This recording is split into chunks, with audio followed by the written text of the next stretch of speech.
இப்ப நான் சொல்ற விஷயத்த உங்களால் நம்ப முடியுமா? உலகத்திலேயே அதிகமாக முஸ்லிம் மக்கள் வாழும் நாடான இந்தோனேஷியால கூட ஒரு இந்து கடவுள் இன்றைக்கும் மரியாதையுடன் மதிக்கப்படுகிறார். அவர் யாருன்னு தெரியுமா? அவர்தான் கணேசா, அதாவது நம்ம பிள்ளையார். ஆச்சரியம் என்னன்னா, ஒரு காலத்தில் இந்தோனேஷியா அரசு பிள்ளையார் படம் இருக்கும் 20,000 ரூபியா நோட்டையே வெளியிட்டது. இது சாதாரண விஷயம் கிடையாதுங்க.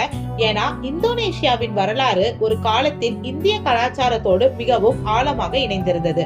கடல் வணிகத்தின் மூலம் இந்திய வணிகர்களும் அரசர்களும் அங்கு சென்று குடியேற ஆரம்பித்தார்கள். அதன் விளைவாக அங்கே பல பெரிய இந்து அரசுகளும் உருவானது. அதற்கு மிகப்பெரிய சான்றாக ஜாவா தீவில் இருக்கும் பிரம்மாண்டமான பிராமணன் கோவில். இந்த கோவில் 9ஆம் நூற்றாண்டில் கட்டப்பட்டது. அதாவது இன்றைக்கும் அது இந்தியா மற்றும் இந்தோனேஷியாவுக்கு இடையிலான அந்த பழமையான தொடர்பை நினைவுபடுத்துகிறது என்றே சொல்லலாம். ஆனா இன்னொரு ஆச்சரியமான விஷயம் இருக்கிறது. என்ன தெரியுமா?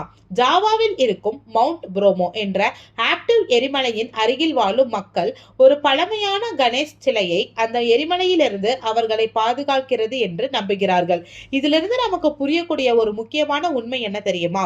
கலாச்சாரம், மதம், நம்பிக்கை இவையெல்லாம் நாட்டு எல்லைகளை தாண்டி பயணம் செய்யும். அதனாலதான் இந்தியாவிலிருந்து ஆயிரக்கணக்கான கிலோமீட்டர் தூரத்தில் இருக்கும் இந்தோனேஷியாவிலும் இன்றைக்கும் விநாயகர் வாழ்கிறார் என்றே சொல்லப்படுகிறது.